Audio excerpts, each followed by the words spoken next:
आकाशवाणी भोपाल से प्रस्तुत हैं प्रादेशिक समाचार।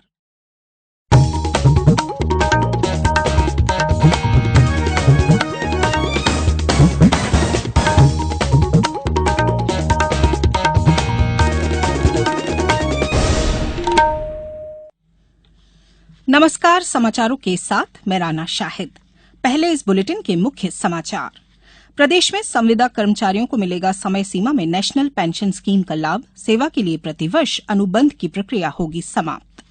मुख्यमंत्री शिवराज सिंह चौहान ने लॉन्च की मुख्यमंत्री सीखो कमाओ योजना। युवाओं को मिलेंगे 8 से 10 हजार रूपये तक स्टाइपेंड। प्रदेश में 10 नवीन महाविद्यालय और 22 आईटीआई खोले जाएंगे। कैबिनेट बैठक में लिए गए कई निर्णय। और निर्वाचन आयोग ने जिला निर्वाचन अधिकारियों से कहा कि विधानसभा चुनाव के दौरान मतदान केंद्र 2 किलोमीटर से अधिक दूरी पर नहीं हो। अब समाचार विस्तार से। प्रदेश में संविदा कर्मचारियों को समय सीमा में नेशनल पेंशन स्कीम का लाभ दिया जाएगा और हर वर्ष सेवा में रखने के लिए अपनाई जाने वाली अनुबंध की प्रक्रिया भी खत्म होगी। कल भोपाल में यह घोषणा मुख्यमंत्री शिवराज सिंह चौहान ने संविदा कर्मचारियों के विशाल सम्मेलन को संबोधित करते हुए की। मुख्यमंत्री ने कहा कि प्रदेश के भव्य भवन का निर्माण हो रहा है और इसकी नींव के पत्थर संविदा कर्मचारी हैं। इन्होंने नियमित कर्मचारियों के साथ कंधे से कंधा मिलाकर और कहीं कहीं उनसे भी अधिक कार्य किया है, इसलिए उन्हें पूरा सम्मान मिलना चाहिए। इसी क्रम में मुख्यमंत्री ने घोषणा की कि संविदा कर्मचारियों को वेतन अथवा मानदेय में पूर्व में निर्धारित 90% के स्थान पर 100% राशि प्रदान की जाएगी। संविदा कर्मचारियों को स्वास्थ्य बीमा योजना का लाभ दिया जाएगा और इसके लिए आवश्यक गणना संबंधी कार्यवाही शीघ्र की जाएगी। इन्हें अनुकंपा नियुक्ति का लाभ भी मिलेगा तथा रिटायरमेंट पर ग्रेच्युटी की व्यवस्था की जाएगी। उन्होंने कहा, विभागों में नियमित पदों पर भर्ती में 50% पदों पर संविदा कर्मचारियों को आरक्षण रहेगा। संविदा कर्मचारियों को नियमित कर्मचारियों की तरह अवकाश के साथ मातृत्व अवकाश भी प्रदान किया जाएगा। नियमित कर्मचारियों की तरह आकस्मिक, अर्जित और ऐच्छिक अवकाश मिलेंगे। साथ ही कुछ कारणों से संविदा कर्मचारियों के काटे गए वेतन की राशि वापस की जाएगी और इन पर कोई केस भी नहीं चलेगा। कार्यक्रम में लोक स्वास्थ्य एवं परिवार कल्याण मंत्री डॉ प्रभुराम चौधरी और पंचायत एवं ग्रामीण विकास मंत्री महेंद्र सिंह सिसोदिया भी शामिल हुए। मुख्यमंत्री शिवराज सिंह चौहान ने कल भोपाल में मुख्यमंत्री सीखो कमाओ योजना का शुभारंभ आईटीआई उत्तीर्ण एक युवक का पोर्टल पर पंजीयन कराकर किया। राज्य स्तरीय कार्यक्रम में मुख्यमंत्री ने कहा कि मुख्यमंत्री सीखो कमाओ योजना व्यावसायिक प्रतिष्ठानों और युवाओं के हितों को समान रूप से ध्यान में रखते हुए बनाई गई है। इससे युवाओं को काम सीखने का मौका मिलेगा और व्यावसायिक प्रतिष्ठानों को स्किल्ड मैन पावर की उपलब्धता सुनिश्चित होगी। उन्होंने कहा कि स्वतंत्रता दिवस पर 1 साल में 1 लाख सरकारी नौकरियां देने की बात कही गई थी। अब तक 55,000 भर्तियां हो चुकी हैं और आगामी 15 अगस्त से पहले 1 लाख से अधिक शासकीय भर्तियां हो जाएंगी। रोजगार के लिए मुख्यमंत्री उद्यम क्रांति योजना, मुद्रा योजना, प्रधानमंत्री रोजगार सृजन कार्यक्रम आदि में स्वरोजगार के लिए ऋण की व्यवस्था की गई है। युवा स्वयं का स्टार्टअप आरंभ कर सकते हैं। प्रदेश में अब तक 2,800 स्टार्टअप कार्यरत हैं। प्रदेश में विमुक्त घुमक्कड़ एवं अर्ध घुमक्कड़ बहुल बस्तियों, ग्राम मजरेटोलों और डेरों में अधोसंरचना विकास के लिए बस्ती विकास योजना संचालित की जा रही है। योजना के अंतर्गत बस्तियों में सीसी रोड, नाली, सार्वजनिक शौचालय, पेयजल और बिजली व्यवस्था जैसी मूलभूत सुविधाओं के लिए राशि उपलब्ध कराई जा रही है। पिछले वर्ष योजना में 72 लघु निर्माण कार्यों के लिए करीब 3 करोड़ 10 लाख रुपए की राशि व्यय की गई। इस वर्ष 2023-24 में योजना में विभागीय बजट में 5 करोड़ 16 लाख रुपए का प्रावधान किया गया है। प्रदेश में 51 विमुक्त घुमक्कड़ अर्ध घुमक्कड़ समुदाय हैं। इनके सामाजिक कल्याण के लिए प्रयास किए जा रहे हैं। अब समाचारों में वक्त है एक ब्रेक का।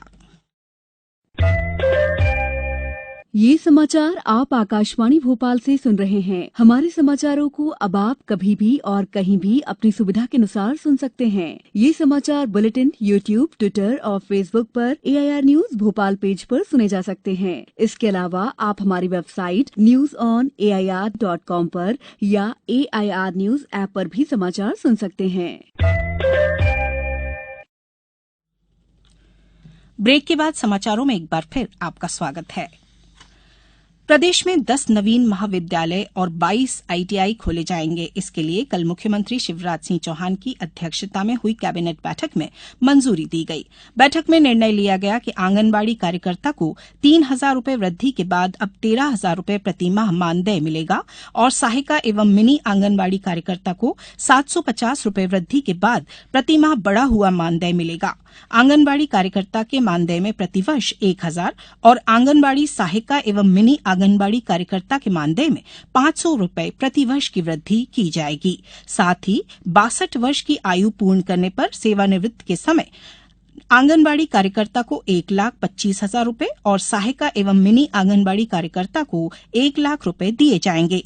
बैठक में मां अहिल्या देवी कल्याण बोर्ड एवं संत रविदास सांस्कृतिक एकता न्यास के गठन की स्वीकृति भी दी गई। भारत निर्वाचन आयोग के प्रतिनिधि मंडल द्वारा मध्यप्रदेश में आगामी विधानसभा निर्वाचन 2023 की तैयारियों को लेकर जिला निर्वाचन अधिकारी और पुलिस अधीक्षकों की कल भोपाल में दूसरे दिन समीक्षा बैठक की गई। समीक्षा बैठक के दौरान भारत निर्वाचन आयोग के प्रतिनिधि मंडल ने कहा कि मतदान केंद्र का स्वयं भौतिक सत्यापन किया जाए और 2 किलोमीटर से अधिक दूरी पर कोई मतदान केंद्र नहीं होना चाहिए।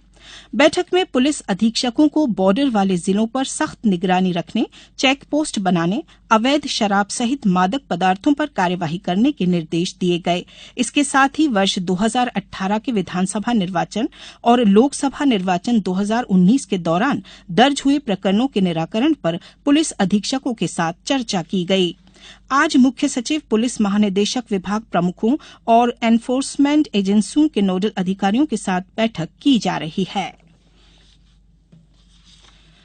इंदौर नगर निगम देश का पहला ईपीआर क्रेडिट अर्जन करने वाला नगरीय निकाय बन गया है। इस उपलब्धि पर मुख्यमंत्री शिवराज सिंह चौहान ने कहा कि आज भारत नई सोच और नई अप्रोच के साथ आगे बढ़ रहा है। आर्थिक विकास के साथ साथ पारिस्थितिक संतुलन को भी मजबूत कर रहा है। प्रधानमंत्री नरेंद्र मोदी की मंशानुसार मध्यप्रदेश में भी सर्कुलर इकोनॉमी को बढ़ावा देने के प्रयास किए जा रहे हैं। सॉलिड वेस्ट मैनेजमेंट और सिंगल यूज प्लास्टिक से मुक्त की इंदौर नगर निगम के अभियान से पूरे प्रदेश में इस दिशा में प्रयास करने की प्रेरणा मिलेगी। कार्बन क्रेडिट अर्जित करने के बाद इंदौर नगर निगम ने केंद्रीय प्रदूषण नियंत्रण बोर्ड के ईपीआर पोर्टल पर पंजीकृत होने वाला भारत का पहला यूएलबी बनकर वेस्ट टू वेल्थ की अवधारणा को आगे बढ़ाया है। मौसम विभाग के अनुसार प्रदेश में आज नर्मदापुरम, शहडोल, रीवा, भोपाल, उज्जैन, इंदौर, जबलपुर, ग्वालियर और चंबल संभाग के जिलों में कहीं कहीं गरज चमक के साथ बारिश हो सकती है। कल भिंड, मुरैना और श्योपुर कला में सामान्य से 100% से अधिक बारिश दर्ज की गई। कृषि विशेषज्ञों के अनुसार भोपाल संभाग में खरीफ की बोनी के लिए मौसम अच्छा है। अब कुछ समाचार संक्षेप में। महिला एवं बाल विकास विभाग द्वारा लाडली बहना योजना के हितग्राहियों के लिए एक प्रतियोगिता का आयोजन www.mp.mygov.in पर किया जा रहा है, जिसमें प्रदेश की सर्वश्रेष्ठ 10 प्रविष्टियों को 5,000 रूपये प्रति से पुरस्कृत किया जाएगा। प्रविष्टियां भेजने की आज अंतिम तिथि है। नीमच जिले में स्काउट के 5 से 10 आयु वर्ग के विद्यार्थियों का 1 दिवसीय शिविर आयोजित हुआ। शिविर में विद्यार्थियों को स्काउट नियम, प्रतिज्ञा, प्रार्थना ध्वज, शिष्टाचार, सम्मान के तरीके सिखाए गए। आयुष्मान भारत योजना अंतर्गत आगरमालवा जिले के ग्रामीण एवं शहरी क्षेत्रों में पात्र हितग्राहियों को पीवीसी आयुष्मान कार्डों का वितरण डोर टू डोर जाकर किया जा रहा है। बैतूल में कल बरेठा घाट में एक कार पर फ्लाई ऐश ब्रिक्स से भरा ट्रक पलट जाने से कार चालक की मौके पर मौत हो गई और कृषि विस्तार अधिकारी घायल हो गए हैं। रायसेन में कल भूकंपरोधी भवन निर्माण विषयक तकनीक पर आधारित सिविल इंजीनियरिंग प्रोफेशनल के साथ प्रशिक्षण का शुभारंभ हुआ। इस बुलेटिन में फिलहाल इतना ही। दीजिए इजाजत। नमस्कार।